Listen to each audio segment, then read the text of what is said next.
세상에는 그 죄 있는 사람은 감옥에 있다고 생각을 합니다. 그래가지고 감옥에 있지 않는 우리들은 죄가 없다고 생각하는 사람들이 많이 있죠. 그래가지고 이제 나는 뭐 감옥에도 없으니까 죄가 있는 것 같지는 않고, 그리고 뭐 지금까지 살아온 거 보니까 괜찮은 것 같은데 내 삶이 죄된 삶이 아닌 것 같은데 남에게 피해를 주나 남에게 짐이 되고 있나 그런 것도 아니고 그러면은 이 정도면은 괜찮은 삶인데 하고 여러분들이 그렇게 생각할 수가 있는 거예요. 근데 우리가 이제 생각할 것은 이겁니다. 여러분, 감옥에 있는 사람이나 감옥에 있지 않은 사람이나 우리는 다 죄인한 사실이에요. 이게 참 중요해요. 여러분들이 죄인인 것을 마음으로 깨닫지 못하고 인정하지 않고서는 우리 주님을 만날 수 없어요. 예수님을 여러분들이 진정 만날 수가 없습니다. 여러분 어떻습니까? 한번 여러분들 마음을 진단해 보겠습니다. 여러분들은 내가 생각하기에 정말 내가 진짜 하나님을 바라보면서 난 죄인이다. 난 나쁜 짓 안 했어요. 다른 사람 뭐 때리지도 않았고 사치지 않았고 그리고 사람 뭐 이렇게 해하지도 않았습니다. 세상으로 봐서는 법을 어긴 게 없어요. 그런데 불구하고 내가 하나님을 딱 바라봤을 때 여러분들은 어떻습니까? 난 죄인이다. 이게 여러분 내 마음에서 뼈저리게 느껴지나요? 이거 너무 중요해요. 내가 죄인한 사실을 여러분들이 그래서 깨달을 때 누굴 만날 수 있다고요? 예수님을 인격적으로 만날 수가 있는 겁니다. 신앙은 첫 단추예요. 여러분들이 예수님이 여러분들이 죄인인 것을 고백하지 않고 인정하지 않고서는요, 여러분들은 진정한 신앙의 맛을 못 봐요. 여러분들은 구원의 기쁨을 느낄 수가 없는 거예요. 체험할 수도 없는 거예요. 신앙의 첫 단추, 내가 죄인인 것을 고백하는 것. 근데 우리가 왜 우리는 죄인이 되었습니까? 여러분들이 인정하든 인정하지 않든 여러분들은 죄인인 거예요. 왜 그렇습니까? 로마 3장 23절에 분명히 나와 있어요. 모든 사람이 죄를 범하였으므로 하나님의 영광을 이루지 못했다. 모든 사람이 죄를 범했대요. 이건 어떤 것을 의미하는 겁니까? 한 사람도 예외 없이 모든 인간이 다 죄인인 사실이에요. 감옥에 있는 사람만이 죄인이 아니고 감옥 밖에 있는 우리들도 죄인이라는 사실인 거예요. 왜 우리는 죄인이 됐을까요? 로마서 5장에 또 보면은 이런 말씀이 나옵니다. 한 사람의 죄 때문에, 아담의 죄죠. 그 죄 때문에 죄가 세상에 들어왔다고. 제가 한번 읽어보겠습니다. 그러므로 한 사람으로 말미암아 죄가 세상에 들어오고, 한 사람 아담이죠. 죄로 말미암아 사망이 들어왔나니 이와 같이 모든 사람이 죄를 지었으므로 사망이 모든 사람에게 이르렀느니라. 한 사람으로 말미암아 아담의 죄로 인해 가지고 모든 사람이 죄를 범했대요. 그리고 그 죄로 인해서 우리가 사망에 이르게 되었고, 여러분 인류의 대표 아담 한 사람의 죄로 인해 가지고 저와 여러분들 모두가 다 죄인이 되었습니다. 이건 성경의 진리예요. 여러분 인정하지 않아도 여러분은 죄인인 겁니다. 왜 그렇습니까? 아담의 피가 흐르고 있잖아요. 여러분의 몸속에.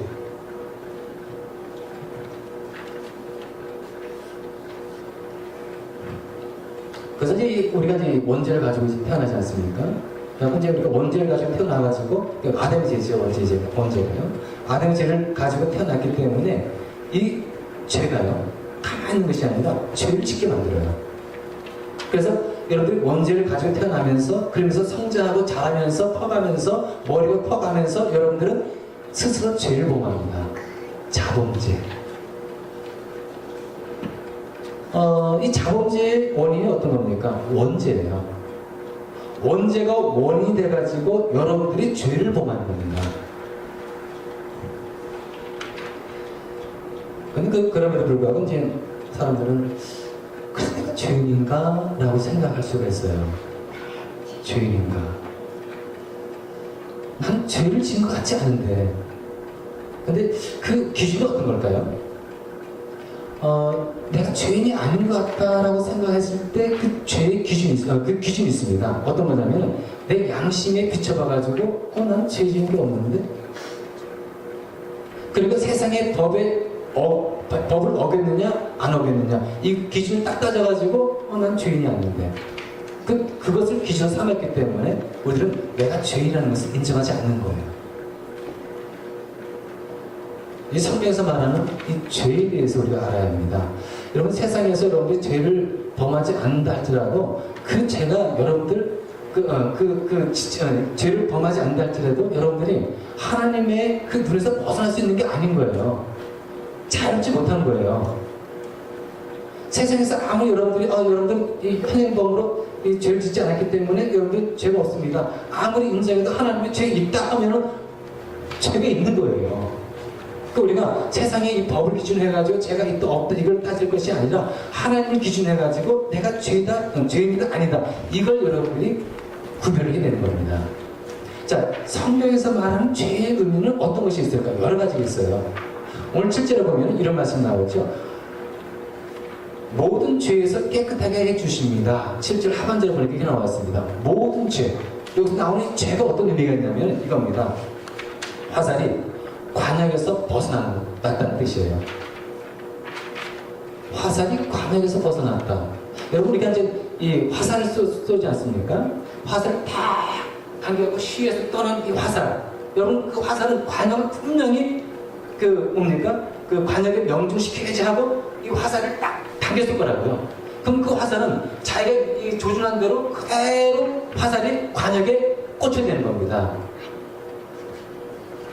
화살은요, 인간의 그 목적이에요. 인생의 목적. 관역은 뭡니까? 하나님의 영광. 그래서 이 인간의 이 목적이요, 하나님의 영광을 위해서 쫙 날아가가지고 관역에 딱 꽂혀야 되는데, 근데 우리의 삶이 그렇지 않다는 거예요. 여러분들의 삶이 하나님의 영광을 돌리는 삶이 되고 있습니까? 하나님의 영광을 돌리는 게 어떤 걸까? 쉽게 얘기해서 그거예요. 자, 우리가 하나님께 영광 돌리는 삶이 무엇인가? 간단하게 한번 말씀해 보겠습니다. 먼저 여러분들이 여러분들이 죄를 인정하고요, 예수 그리스도를 믿어야 되겠죠. 믿고 그 믿음으로 하나님을 경외하면서, 그리고 이 믿음 안에서, 그리스도 안에서 여러분들이 착한 일을 행하고, 그리고 믿음 안에서 풍성한 열매를 맺으면서, 그리고 복음을 증거하고 영을 건지는 구원의 삶을 살아갈 때 그 사람은 하나님께 영광된 삶을 살아가는 거예요. 이런 삶을 살아가지 못한다. 우리는 하나님의 영광된 삶이 되지 못하는 거예요. 우리는 죄를 짓는 거죠. 그리고 죄인이고요. 또 있습니다. 불법을 의미하는 거예요. 죄는 불법이다. 그래서 여러분, 그 불법이 어떤 거냐면 하나님의 명령을 어기는 거예요. 하나님의 명령대로 살지 않는 겁니다. 여러분, 성경은요, 우리에게 하나님께서 하라, 하나님께서 하지 말라 이런 명령이 굉장히 몇백 개가 됩니다. 근데 우리가 이 몇백 개 되는 하나님의 이 말씀, 이 명령을 지키지 않지 않습니까? 이게 죄인 거예요. 10개를 만약에 하나님 명령을 10개를 어겼다? 죄. 그것도 죄고요. 1개를 어겼다? 이건 죄인가 아닌가요? 1개를 어겼다. 수많은 수백 개 되는 그런 명령 중에서 딱 하나만 어겼는데, 그럼 그것도 죄인 거예요. 하나님에는 그게 얼마나 엄격한지 아시겠죠? 그리고요, 또 이 죄가 어떤 게 또 의미가 있냐면은, 이탈하다는 의미가 있어요. 예를 들어서 이제 이겁니다. 고기사가 있잖아요. 이 줄을 탑니다. 그러면은 이 고기사는요, 줄을 타고 쫙 가야지 이탈하지 않는 겁니다. 근데 줄 타다가 이탈해버리면 그 사람 떨어져 버리는 거죠. 바로 이 줄이라는 게 어떤 거냐면은 바로 하나님의 말씀이라는 거예요. 하나님의 말씀. 근데 그 말씀을 쭉 지켜나가야 되는데 거기서 벗어나서 이탈했다? 죄라는 거예요. 또 다른 예가 어떤 거냐면은 이제 100m 달리기를 합니다. 선수가요. 그러면 라인이 각자 자기 앞에 라인이 있습니다. 그 라인 따라서 쭉 달려야 되는데 그것을 이탈해가지고 다른 라인도 달려서 골을 냈다? 아무리 우승해도 그 사람은 우승자가 아닌 거예요. 실격자인 거예요. 그래서 이 죄의 의미가 참 다양하게 있구나. 그러니까 우리가 하나님의 이 말씀대로 살아가고 하나님의 영광을 위해 살아간다는 게 이게 불가능하죠. 어떻게 수많은 이 사람들이 그렇게 살아갈 수 있겠습니까? 그렇게 살 수 있는 사람이 없는 거예요.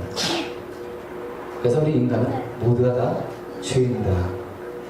여러분 이 8절에 보면은요 이런 말씀이 나오죠. 우리가 죄가 없다고 말하면 우리는 자기를 속이는 것이요 진리가 우리 속에 없는 것입니다. 나는 죄가 없대요.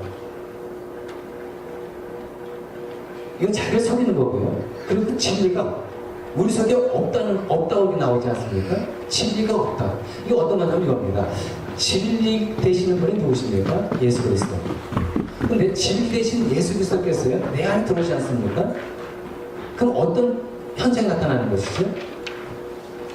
예수 그리스도를 내가 내 마음에 영접했을 때 내가 나올 수 있는 현상이 그 증상이 어떤 겁니까? 난 죄인입니다. 예수 그리스도를 영접했는데 내가 죄인이라는 것을 못 느껴요? 이거는 한번 점검해 봐야 되는 거예요. 여러분들 예수님을 내 안에 영접하고 예수님이 내 안에 있을 때는요 내가 죄인이라는 사실이 깨달아지고 그것이 인정이 되는 거예요. 따라서 여기 보니까 진리가 우리 속에 없다는 것은 무엇을 의미하는 겁니까? 죄가 없다고 한 사람은 진리신 예수 그리스도가 없기 때문에 진리가 내 속에 있는 게 아닌 거예요. 이런 의미인 겁니다. 그리고 또 여기 보면 이렇게 말씀하고 있죠. 우리가 죄가 없다고 말하면 이 말씀이요. 자, 우리가 죄가 없다고 말하면 또 어떤 의미냐면 이겁니다. 내 안에 죄가 있다는 이 실제, 그러니까 죄의 실제를 인정하지 않는 것, 이것을 의미하는 거예요. 죄가 내 안에 있고 그 죄가 힘을 발휘해서 죄를 짓게 만드는 것을 인정하지 않는다는 거예요. 여러분 사도 바울 여러분 아실 겁니다. 사도 바울이요 로마서 7장에 이렇게 우리에게 고백을 합니다. 제가 한번 로마서 7장 19절에서요 23절까지 한번 읽어보겠습니다. 여러분 잘 들어보시기 바랍니다. 사도 바울이 우리의 심각한 신앙적 현실을 일깨워주는 고백이에요.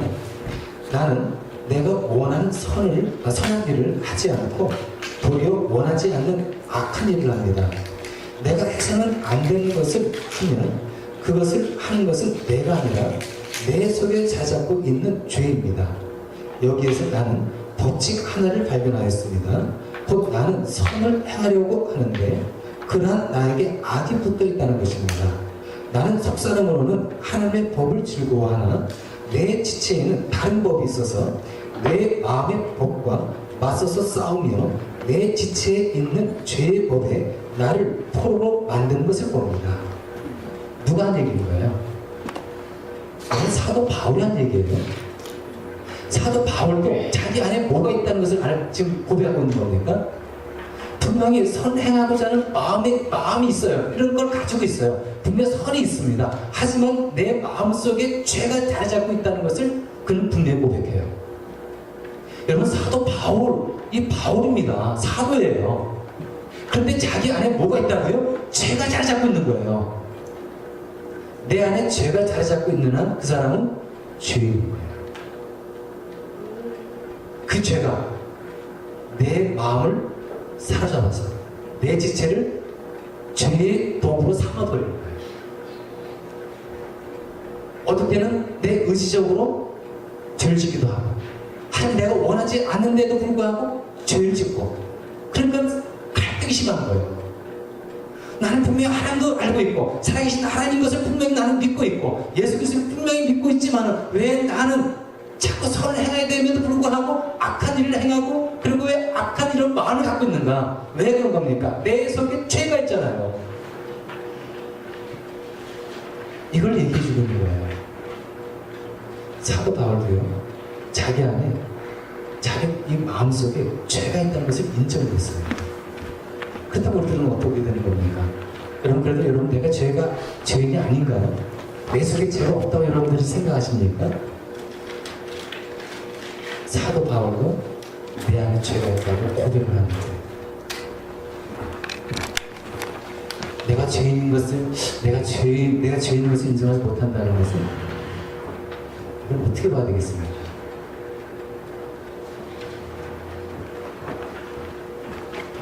소리는 온전한 사람이 아니에요. 그래서 이제 어거스틴이라는 분이 이제 성경학자죠. 그분이 이런 얘기를 했습니다. 이 세상에는 두 가지 종류의 죄인이 있대요. 아니, 죄인은 죄인이지만 두 가지 종류의 죄인이 있습니까? 근데 두 가지 죄인이 있다는 거예요. 한 가지는 어떤 죄인이냐면은 자기가 정말 죄인이라고 인정하는 죄인이 있다는 거예요. 그런데 또 한 사람은 자기는 분명히 죄인에도 불구하고 자기는 죄인이 아니라는 거예요. 따라서 나는 죄인이 아니라고 말하는 죄인, 두 사람인데요. 내가 죄인이라고 하는 죄인과 죄인이 아니라고 하는 죄인. 어떤 말인지 아시죠? 아무리 나는 죄인이 아니다 얘기해도 죄인이라는 거예요. 그 사람도. 두 종류의 죄인이 있는 겁니다. 여러분은 어떤 종류의 죄인입니까? 정말 철저하게 예수 그리스도 앞에 내가 죄인인 것을 고백하는 죄인입니까? 아니면은 나는 죄를 안 지었는데 그 사람도 어떤 사람이라면 죄인인 거예요. 여러분은 그 영국의 의사이고 이제 추리소설가인 셜록 홈즈라는 그런 그 추리소설을 여러 번 쓴 저자 아더 코난 도일이라는 사람 여러분 아실 겁니다. 이 사람은 한 100년 전 사람이에요. 영국 사람이에요. 근데 이 사람이 이제 짓궂은 장난을 좀 했던 모양입니다. 그래서 이제 자기가 잘 알고 있는 사회 전현 인사 12명한테 정보를 줬대요. 어떤 정보를 줬냐면은 모든 것이 다 발각됐으니까 빨리 24시간 안에 도망을 쳐라. 빨리 도피해라. 다른 나라로. 12명한테 보낸 겁니다. 자, 정보를 받은 이 12명이 그걸 딱 받아보고요. 정말 24시간 안에 다 해외로 도망을 갔대요. 다른 말 쓴 게 아니에요. 모든 것이 드러났으니까 빨리 도망하라고. 아니, 자기가 무슨 아무런 죄를 짓지도 않고, 그리고 뭐 남에게 이렇게 해 끼친 것도 없고, 그리고 정말 당당하게 일을 했고 했으면 왜 도망갈까요? 그 정보를 받자마자, 야, 내가 몰래 했던 모든 것이 다 들통난 거야. 불안해가지고 도망친 거예요. 이게 무엇을 의미하는 겁니까? 다 죄를 가지고 있다는 거예요. 다.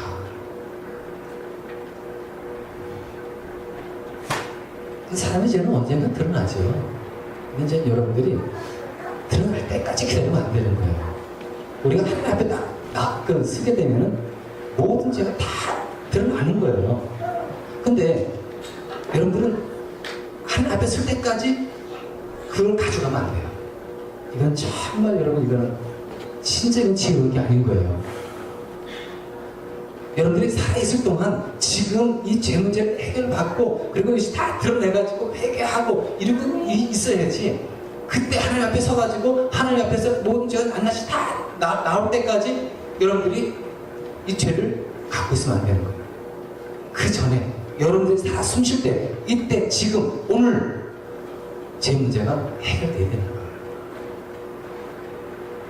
내일 일을 우리가 어떻게 할 수 있겠습니까? 할 수 없잖아요. 참 중요한 거예요. 누구 5장 8절을 보시면 이제 베드로 여러분 나오는데요. 5장 8절을 보면 베드로가 어부 아닙니까? 밤새도록 고기를 잡지 못했어요. 예수님을 만나가지고 예수님이 이제 베드로에게 얘기를 합니다. 깊은 데로 가서 그물 내려가라. 근데 예수님은 어부가 아니잖아요. 베드로는 진짜 몇십 년 동안 이 갈리바가에서 어부를 해가지고 경험도 많은 노련한 어부인데, 그래서 이제 베드로가 이제 와가지고 피곤하잖아요. 밤새 그거 잡았으니까. 그리고 뭐 얕은 물에도 고기 그물 내려봤을 것이고 깊은 물에도 그물 내려보고 다 해봤지만 고기가 없었어요. 그래서 고기는 못 잡, 이제 고기가 없구나. 날씨 이제 피곤하고 피곤도 하고 하니까 온 겁니다. 근데 예수님 가라고 하니까 그럼 제가 말씀에 비추어서 말씀에 따라서 제가 다시 한번 가보겠습니다. 하고 이제 간 거예요. 가서 깊은 데로 가가지고 그물 내려보니까 배 두 척이 갔는데 두 척 모든 배 진짜 막 고기가 걸린 거예요. 그물에. 조금 전까지는 여기 와가지고 이 그물 내려봤는데 없었는데 이게 웬일이지? 예수님은 그리고 어부도 아니고 나보다 경험도 없는데 어떻게 예수님이 이걸 알았을까? 그럼 예수님은 누구시지? 뭐가 딱 떠오를까요? 예수님은 하나님의 아들 신성을 느끼지 않겠습니까? 예수님은 보통 분이 아니다. 이 정도가 아니라 예수님은 신성을 가지신 하나님의 아들이구나. 이게 번개처럼 쫙 와닿는 거예요. 베드로에게서는. 그리고 나서 예수님 앞에 무릎 꿇고 뭐라고 얘기하는 겁니까? 나를 떠나서서 저는 죄인입니다. 라고 고백을 하잖아요. 베드로가요. 이 말은 예수님 앞에 잘 보기 위해서 한 얘기가 아니에요. 예수님께서 베드로에게 너 죄인이지라고 물어봐가지고 이 베드로가 억지로 저는 죄인입니다라고 얘기한 게 아니에요. 예수님은 한마디도 말씀하지 않으셨어요. 네가 죄인이지 얘기 안 했습니다. 누가 스스로 고백한 겁니까? 베드로가 스스로 고백한 거예요. 왜 이런 고백이 나오는 겁니까? 거짓말이 예수님 앞에 딱 쓰니까 내 추억이 나오는 거예요. 예수님 앞에 딱 쓰니까 내 이 악함과 내 이런 추한 모든 것들이 다 속에 있는 것들이 나오는 거예요. 다 보이는데 어떻게 합니까? 예수님 앞에 감출 수가 없는 거예요. 숨길 수가 없는 거예요. 드러나 버리는 거예요. 거기에서 베드로가 어떤 고백이 나올 수밖에 없는 겁니까? 난 죄인입니다. 예수님의 그 거룩함 앞에. 그래서 우리도 마찬가지예요. 하나님 딱 섰을 때 여러분들이 내가 죄라고 인정하든 안 하든 내가 모르고 지은 죄든 모든 일 다 드러나. 그냥 우리가 그 전까지 가면 그때까지 가면 안 되는 거예요. 여기에서 오늘 지금 죄들을 깨끗이 받아야 되는 거예요. 여러분 가장 무서운 질병이 어떤 건지 아십니까? 가장 무서운 그 위험한 상태. 눈에 보이지도 않아요. 그러면서도 고통도 없어요. 그럴 때 이 발견되지 않습니까? 그럼 위험한 거예요. 눈에 보이지도 않으면서 고통 가운데 고통도 없이 진행되어지는 이 질병을 딱 발견했을 때에는 이미 늦은 거예요. 특히 간암 같은 경우는 그렇지 않습니까? 간이기 때문에 볼 수가 없잖아요. 통증도 없어요.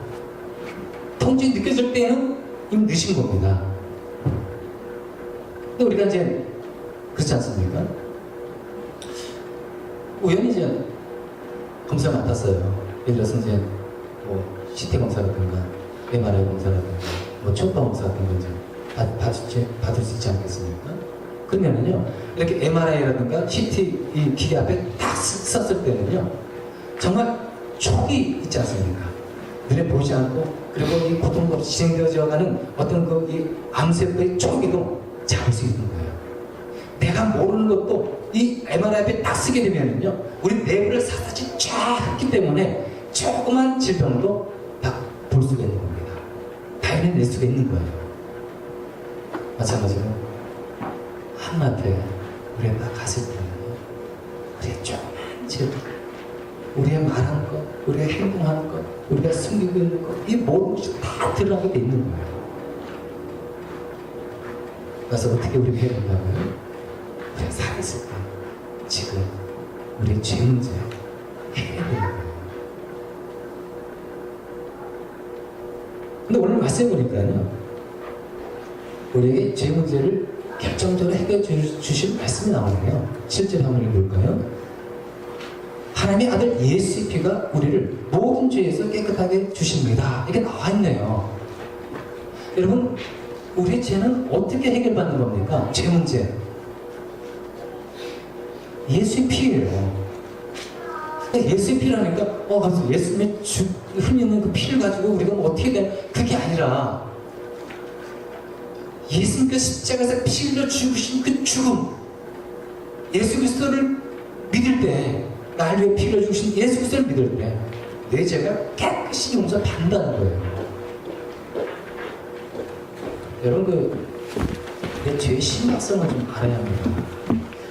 죄 때문에요. 여러분, 우리가 죽게 된 거 아닙니까? 사망이 이렇게 된 거 아닙니까? 그래서 여러분, 그 로마서 6장 23절에 보면요, 분명히 나와 있는 말씀 있잖아요. 죄의 싹은 뭐라고 나와 있습니까? 죄의 싹, 사망이잖아요. 죄의 싹은 사망이다. 이게 어떤 겁니까? 육체적으로 죽기도 하고, 영적으로 하나님과 단절되는 거예요. 영적으로 죽음당하는 겁니다. 얼마나 심각한 겁니까?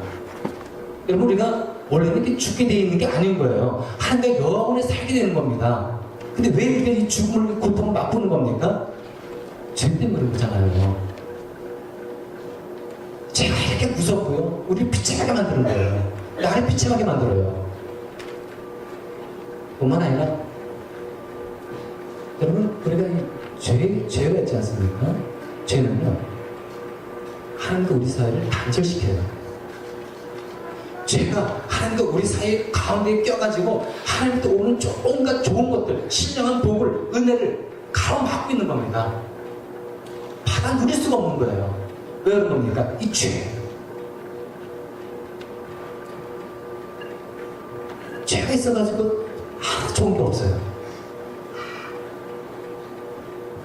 기도응답 왜 못 받을까요? 아무리 기도해도 일단 이제 생각을 해야죠. 혹시 내 죄 문제 해결 받았나? 내가 회개했나? 이걸 한번 점검을 해야 되죠. 그 다음에 이제 우리가 생각할 수 있는 게 이거예요. 과연 우리의 죄, 우리의 그 능력을 알아야 되는 거죠. 여러분, 혹시 내가 내 죄를 어떻게 해결할 수 있지 않을까? 그렇게 생각하시는 분 계십니까? 내가 양심이 괴로워가지고 괴롭고 하면은 내 지은 죄가 용서받겠지. 천만에 그대로 있어요. 여러분들이 어떤 죄를 졌습니다. 그 죄를 무마시키고, 그리고 그 죄에서 벗어나기 위해서 여러분들이 아무리 좋은 일 많이 하고, 좋은 얘기도 하고, 좋은 행동도 하고, 착한 일 많이 해도 여러분 그 죄가 없어지나요? 그대로 있는 거예요. 여러분들이 고행을 쌓고 수행을 아무리 쌓는다 할지라도 그 조그만 죄라도 여러분은 그것을 어떻게 할 수가 없어요. 해결할 수가 없는 거예요. 큰 죄나 작은 죄나 여러분 해결할 수가 없는 거예요. 그대로 있는 거예요. 아무 여러분이 좋은 마음 먹고 착한 마음 가지고 여러분이 구제도 많이 하고 해보세요. 그 죄가 없어지지 않는 거예요. 어떻게 없어지는 겁니까? 예수의 피로 깨끗해지는 거예요. 다른 방법이 있는 게 아닌 거예요. 다른 방법은 우리 죄가 깨끗해진다면 예수님이 왜 이 땅에 오셔가지고 피를 죽으셔야만 될까요? 죽으실 이유가 없는 거죠. 그 어떠한 죄도 깨끗하게 될 수가 없기 때문에 예수님이 우리를 위해서 피를 돌아가신 겁니다. 여러분, 요한일서 우리 읽은 본문의 말씀을 보면요, 여기 이제 모든 죄가 나왔잖아요. 모든 죄에서 깨끗하게 해주신다. 이 모든 죄가 어떤 의미가 있는 거예요? 원죄 그리고 자범죄를 모두 포함한 죄를 의미합니다.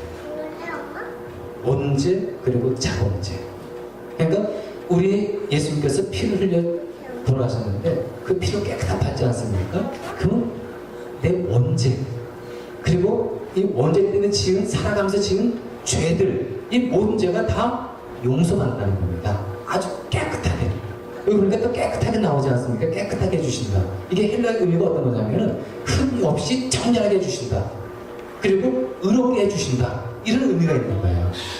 그래서 여러분들이 예수 그리스도를 피를 믿고 예수 그리스도를 여러분들이 마음으로 영접하고 믿지 않습니까? 그러면 여러분들은 그 죄가 아주 정결하게 되는 거예요.